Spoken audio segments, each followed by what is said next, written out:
踏入冬季，提提女士們記得着翻靴、boot 又或者波鞋，要確保我哋嘅足背同埋足踝位置不外露。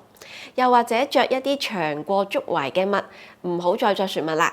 咁樣可以令到我哋足部更暖，夏之暖，氣血面色都會好啲。另外，如果你係着短裙，建議大家着翻絲襪，最好咧着一啲過膝嘅靴，因為膝同肝腎有關，咁樣就可以又靚又護肝腎。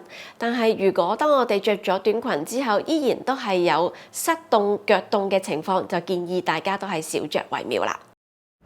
鍾意呢段片嘅，記得 like、share、comment 同埋 subscribe。如果有咩 topic 大家想聽，歡迎留言俾我。中醫或者身心靈嘅角度都冇問題，最緊要記得撳埋個叮叮鐘，咁樣你就唔會錯過每一段片啦。